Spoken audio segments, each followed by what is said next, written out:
Hello, everybody. Today is October 30th, one day before Halloween. Yay! Oh, I love Halloween. I love the holidays, but it also makes me sad because it's the start of winter and just shows that another year has gone by, which means we're all another year older. So, yeah, but at least the fun holidays are coming up, one after the other: Halloween, Thanksgiving, Christmas. And sorry, got a little itch on my nose there. And it shows. Everyone is happy. Hi, I'm a Gideon. Everyone's happy this time of year. I mean, me not so much because, like I said, comes the cold and snow and ice. And when I see the snow and ice, the only thing I could think of, because I used to work in the healthcare field, is people falling and breaking their legs, breaking a hip, and basically just putting a bummer on their whole season. And I have bad knees to begin with, so I don't want that to happen to me. So, yeah.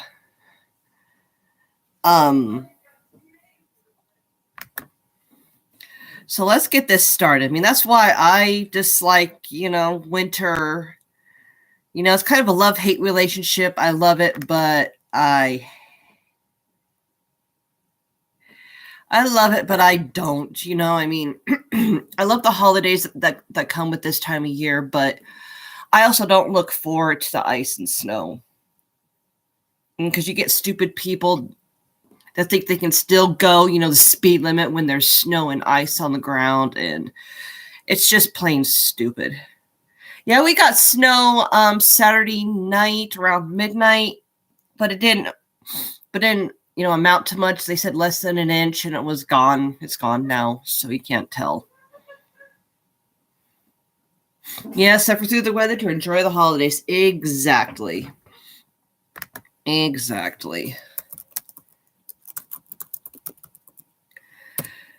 So I don't know if I've ever told you guys the history of Halloween. I know I did years ago one on Christmas, but sorry, I got a touch screen now, so just do it this way. So sorry about that if you guys saw my hand. Okay, that's the website that I'm going to be using, History Channel. Gotta love History Channel. So, it says, Halloween is a holiday celebrated each year on October 31st, and Halloween 2023 will occur on Tuesday, October 31st. The tradition originated with the ancient Celtic festival, when people would light bonfires and wear costumes to ward off ghosts. In the 8th century, Pope Gregory III designated November 1st as a time to honor All Saints. Soon, All Saints' Day incorporated some of the traditions of Samhain. The evening before was known as All Hallows Eve. I'm sorry, I'm not going to butcher a lot of words here. And later, Halloween. Over time, Halloween evolved into a day of activities like trick-or-treating, carving jack-o'-lanterns, festive gatherings, donning costumes, and eating treats. Okay, ancient history of Halloween.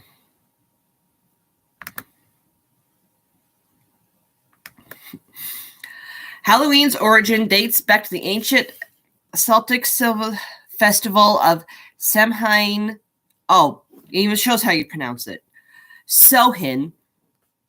The Celtics who lived 2,000 years ago, mostly in the area that is now Ireland, the United Kingdom, and northern France, celebrated their new year on November 1st. Hence, All Hallows Eve. This day marked the end of summer and the harvest and the beginning of the dark, cold winter, a time of year that was often associated with human death.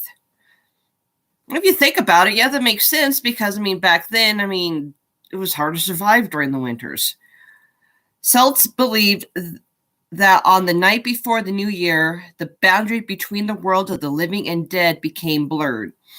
On the night of October 31st, they celebrated Samhain, when it was believed that the ghosts of the dead returned to Earth. In addition to causing trouble and damaging crops, Celts throughout the presence of the otherworldly Celts thought that the presence of the otherworldly spirits made it easier for the Druids or Celtic priests to make predictions about the future. For people entirely dependent on the volatility of the world, these prophecies were an important source of comfort during the long, dark winter. To accommodate the event, Druids built huge sacred bonfires where the people gathered to burn crops and animals as sacrifices to the Celtic deities. During the celebration, the Celts wore costumes typically consisting of animal heads and skins and attempted to tell each other's fortunes. When the celebration was over, they relit their hearth fires, which they had extinguished earlier that evening, from the sacred bonfire to help protect them during the coming winter. By 43 AD, the Roman Empire had conquered the majority of the Celtic territory. In the course of the 400 years that they ruled the Celtic lands, two festivals of Roman origins were combined with the traditional Celtic celebration of Samhain. The first was Feralia, a day in late October when the Romans traditionally commemorated the passing of the dead. The second was a day of honor, Pomona, the Roman goddess of fruit and trees. The symbol of Pomona is the apple, and the incorporation of this celebration into Samhain probably explains the tradition of bobbing for apples that is practiced today on Halloween. Yeah, so much lore. All Saints' Day. On May 13th, 609 AD, Pope Boniface, what a name, Pope Boniface IV dedicated the Pantheon in Rome in honor of the Christian martyrs, and the Celtic festival of All Martyrs' Day was established in the Western Church. Pope Gregory III later expanded the festival to include All Saints' Day as well as All Martyrs, and moved the observance from May 13th to November 1st. By the 9th century, the influence of Christianity had spread into Celtic lands, where it gradually blended with and supplanted older Celtic rites. In 1000 AD, the church made November 2nd All Souls' Day, a day to honor the dead. The widely believed day that the church was attempting to replace the Celtic festival of the dead with the related church-sanctioned holiday. All Saints' Day was celebrated similarly with Samhain, with big bonfires, parades, and dressing up in costumes as saints, angels, and devils. The All Saints' Day celebration was also called All Hallows or All Hallowmans, from Middle English meaning All Saints' Day. And the night before it, the traditional night of Samhain and the Celtic in the Celtic region began to be called All Hallows Eve and eventually Halloween. How did Halloween start in America? The celebration of Halloween was extremely limited in colonial New England because of the rigid Protestant belief systems there. Halloween was much more common in Maryland and the southern colonies, as the beliefs and customs of different European ethnic groups and the American Indian meshed. A distinctly American version of Halloween began to emerge. The first celebration included play parties, which were public events held to celebrate the harvests. Neighbors would share stories of the dead, tell each other's fortunes, dance, and sing. Colonial Halloween festivities also featured the telling of ghost stories and mischief-making of all kinds. By the middle of the 19th century, annual autumn festivities were common, but Halloween was not yet celebrated everywhere in the colony. In the second half of the 19th century, America was flooded with new immigrants. These new immigrants, especially the millions of Irish fleeing the Irish potato famine, helped to popularize the celebration of Halloween nationally. History of trick-or-treating.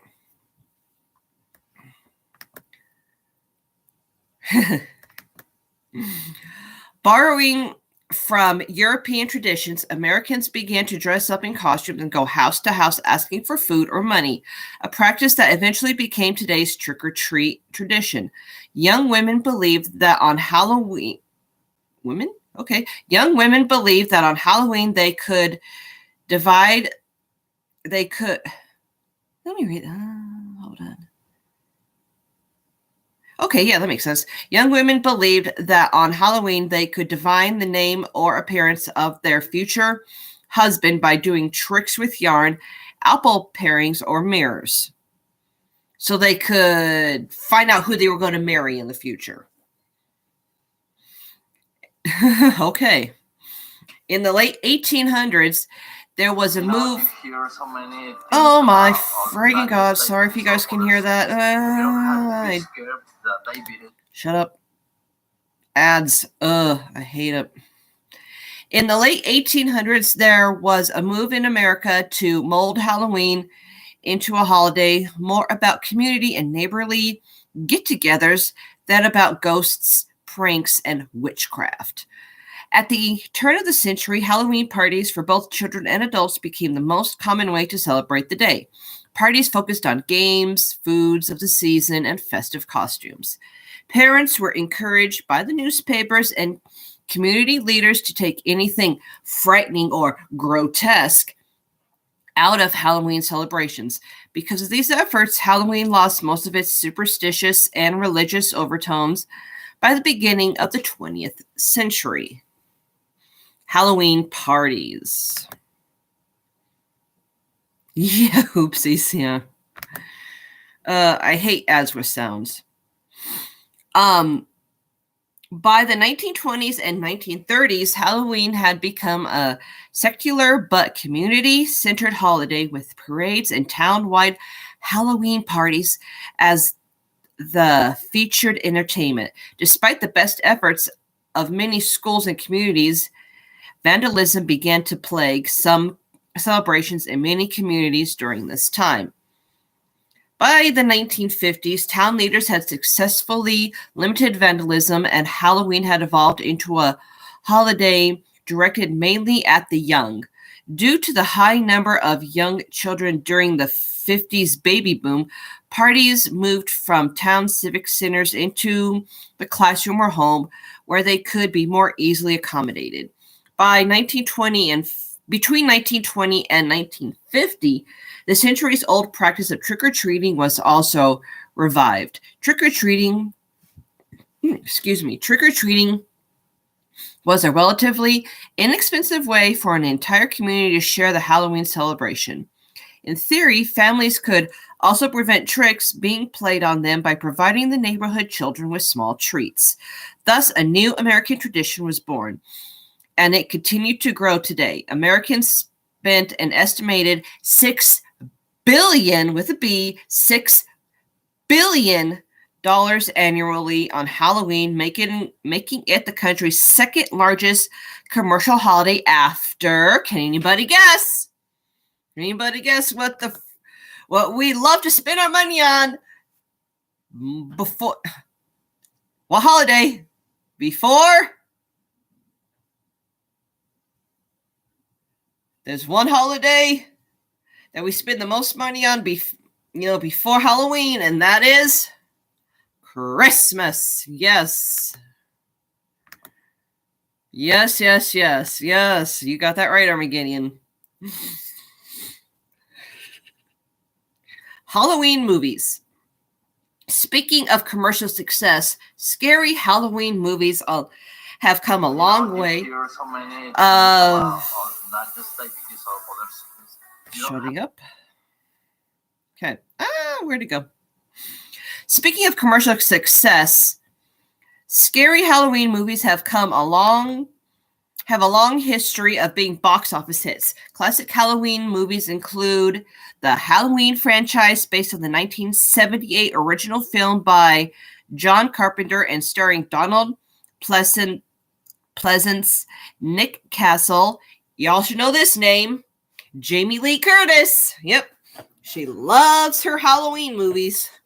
She loves that franchise. She's in almost every single one of them. And Tony Moran.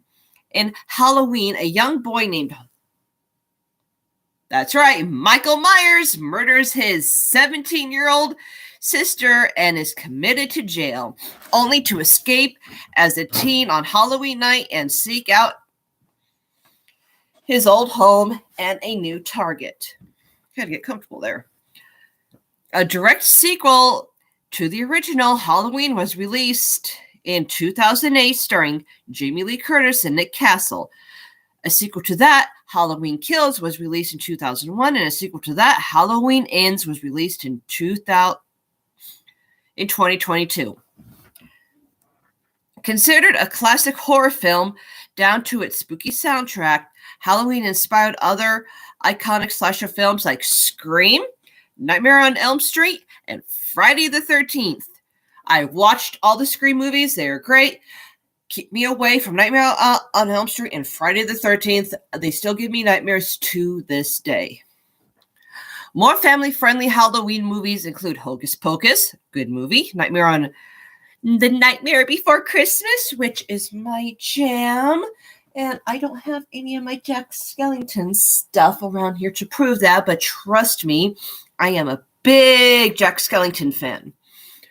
Beetlejuice, and it's the Great Pumpkin, Charlie Brown, and I'm also a Peanuts fan.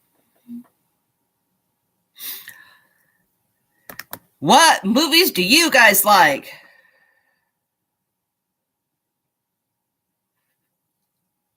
Yeah. Oh my God. Hey, if you don't watch any of the Charlie Brown movies from now until the end of the year, which they have a Charlie Brown movie for Halloween, one for Thanksgiving, and one for Christmas. And I know they have one for Easter and Valentine's Day, and I think they have one for St. Patrick's Day. I mean, they have a Charlie Brown movie for almost every holiday there is out there. If you don't watch them, then you have no soul. I'm sorry. How can you say no to the Peanuts gang? All Souls Day and Soul Cakes.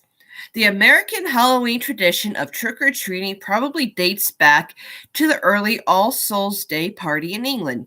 During the festivities, poor citizens would beg for food, and families would give them pastries called soul cakes in return for their promise to pray for their family's dead relatives. Hell, that's easy. I could do that. I would do it right then and there. Okay, wait, before you give me the cake, I'm in. Give me the cake. Easy. The distribution of salt cakes was encouraged by the church as a way to replace the ancient practice of leaving food and wine for roaming spirits. The practice was then referred to as going a-souling, was eventually taken up by children who would visit the houses in their neighborhood and be given ale, food, and money. The tradition of dressing in costume for Halloween has both European and Celtic roots. Hundreds of years ago, winter was an uncertain and frightening time. Food supplies often ran low, and for the many people afraid of the dark, the short days of winter were full of constant worry.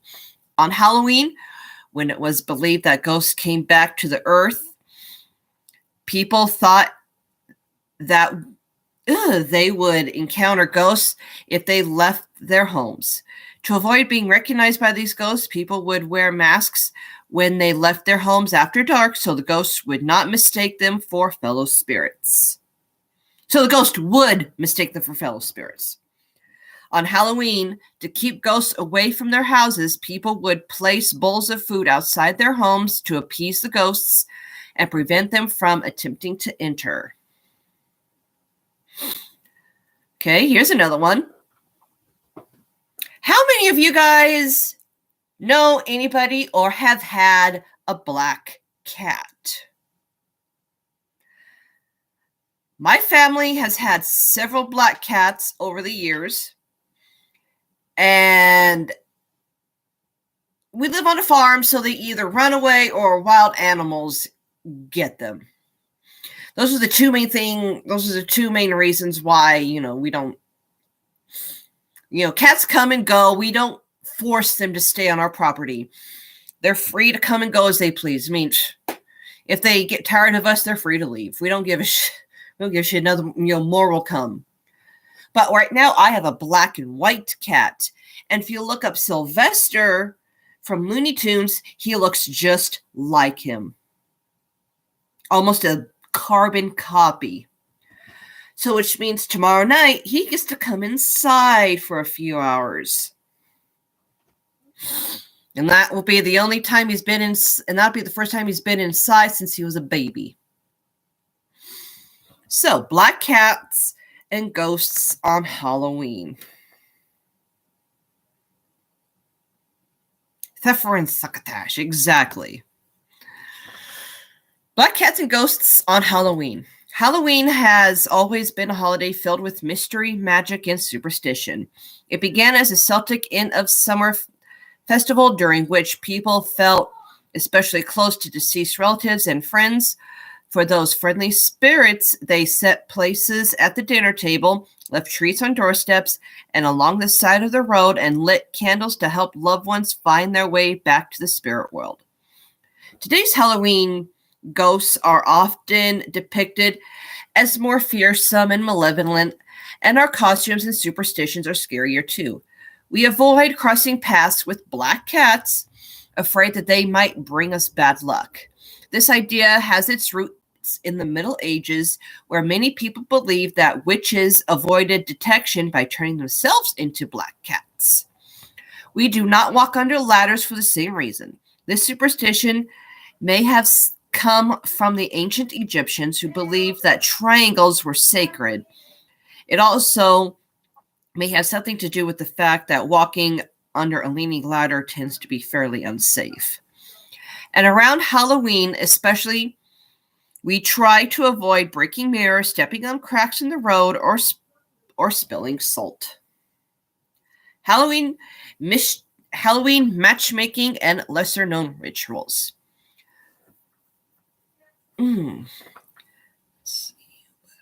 But what about the Halloween traditions and beliefs that today's trick-or-treaters have forgotten all about? Many of these obsolete rituals focused on the future instead of the past, and the living instead of the dead. In particular, many had to do with helping young women identify their future husbands and reassuring them that they would someday, with luck by next Halloween, be married. The 18th century Ireland matchmaking cook might bury a ring in her mashed potatoes on Halloween night, hoping to bring true love to the diner who found it. To the diner who found it. In Scotland, fortune tellers recommended that you enable young women name a hazelnut for each of their suitors and then toss the nuts into the fireplace. The nut that burned to ashes rather than popping or exploding, the story went, represented the girl's future husband. In some versions of the legend, the opposite was true. The nut that burned away symbolized a love that would not last.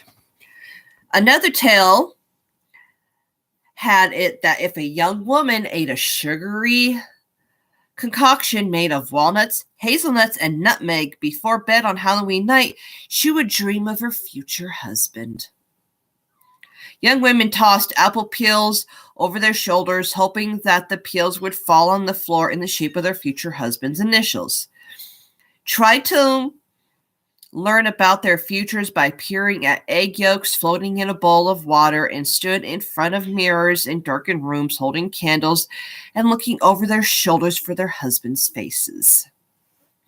Other rituals were more competitive. At some Halloween parties, the first guest to find a burr on the chestnut hunt would be the first to marry. At others, the first successful apple bobber would be the first down the aisle. Oh, hi, baby. Oh. Everybody, this is Herbert.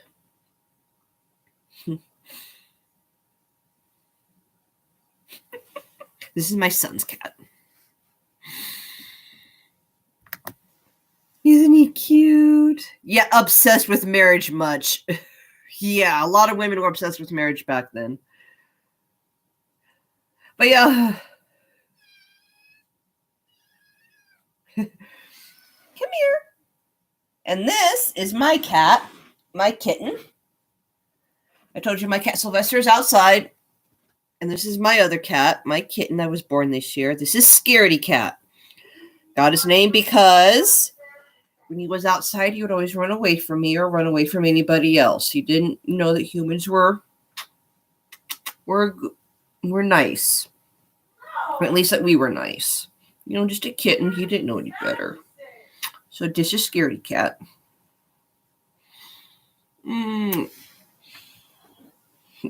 And Herbert is just going to sit right there on my leg and be comfortable. He loves people. Of course, whether we're asking for romantic advice or trying to avoid 7 years of bad luck, each one of these Halloween superstitions relies on the goodwill of the very same spirits whose presence the early Celtics felt so keenly. And that, my friends, is the end. God, I thought this was going to go on forever. Wasn't too bad. Well, there's a little bit of this and that.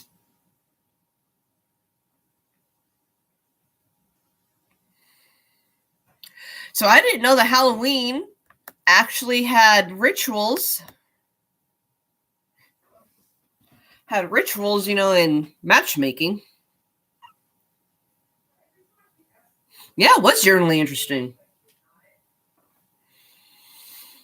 I didn't know that there was, the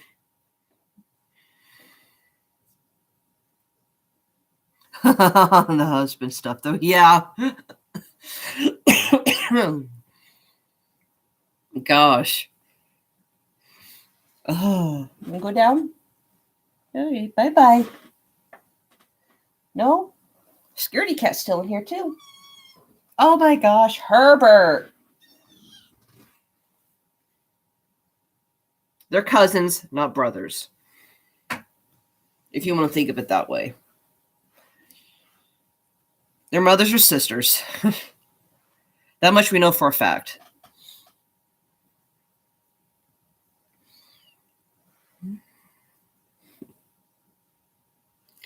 So totally love my cats.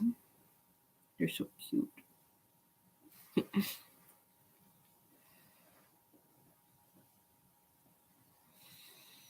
I don't show them that much because I'm a little bit afraid that someone's going to say, oh my God, you don't take care of your cats. Or something, you know. I'm holding them wrong, playing with them wrong. There's been a lot of YouTubers who have lost their channels because someone got offended. Because, you know, someone was, in their eyes, being mean to their cats. But I'm showing them right now. They're very, very happy and they're healthy. Kittens are going to stay inside all winter long. And this guy gets to stay inside forever. Because he's my son's cat and my son's... And whatever my son says goes when it comes to his cats. But seeing as I don't like picking up after cats that much, I mean, I do, but I don't enjoy it. My cats are generally outside where nature can deal with that BS.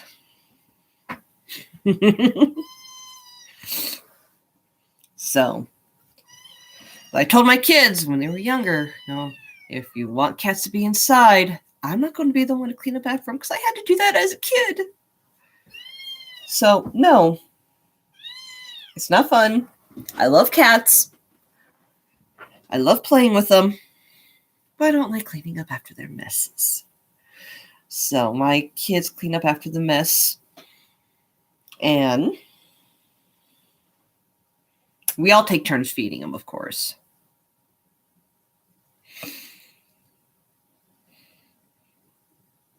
And we have an elderly cat too, named Merlin, and he's getting up there in age.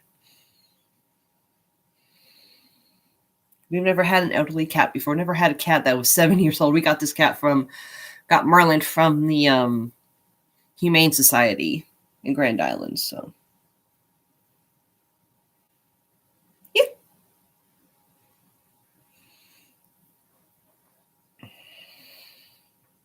So he gets to spend out the rest of his days in a nice warm home with people that love him. And he's also my son's cat. My son has a lot of cats. I had a cat that we had. Her name was Arwen.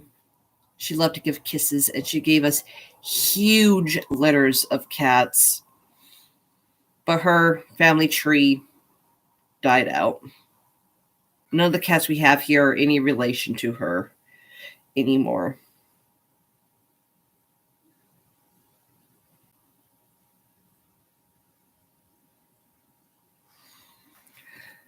I miss her, but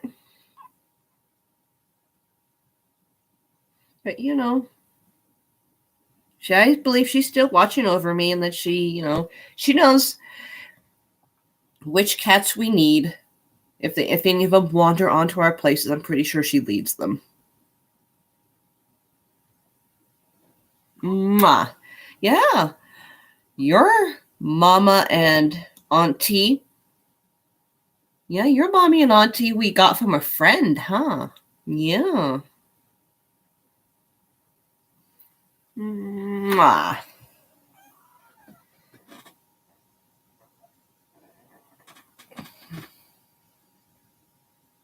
One last look at Scaredy Cat.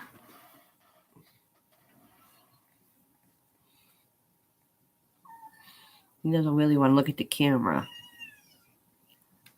Oh, there he is. Yeah. Herbert is jealous. My little Bert's jealous. I call him Bert. Oh, he hopped up. I guess he wasn't done saying goodbye. Oh, all of these cats, I hope, will be good mousers. All these kittens. I know my outdoor cat, Sylvester, is a good mouser, and he catches birds every now and then. So I hope these guys do. I know their mothers are good mousers. You gotta have a couple good mousers inside. You gotta have and you have to have a couple good mousers outside. That way, kind of working in tandem. If the outside cats don't catch the mice in time, at least the indoor cats will. So, you guys getting hungry? It's almost 4 o'clock. Imagine. They picked their own feeding time. They usually get hungry between 4 and 6. So that's usually when we feed them. You know, we have them breakfast as we wake up, and then they don't get hungry again until around 4. Between 4 and 6. It's different each day.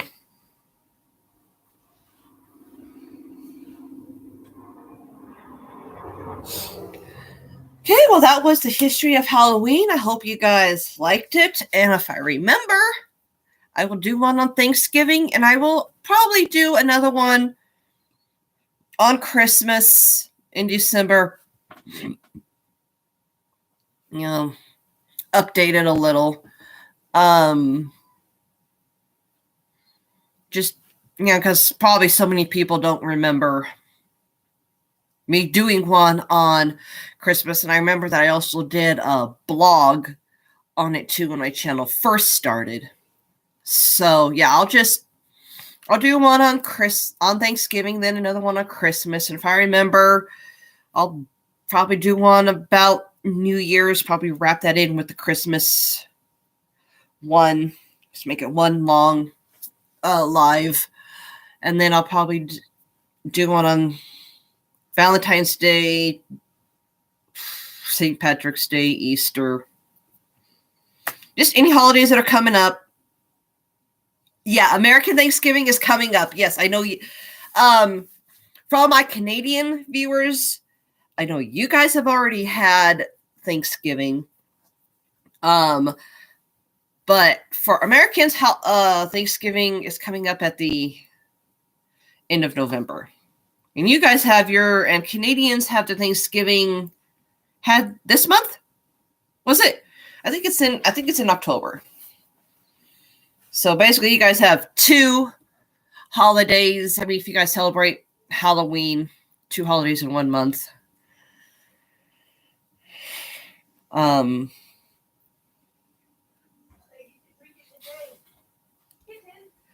Okay. Yeah, so I'm beginning said, yeah, October. So, yeah. So, I will catch you guys next time.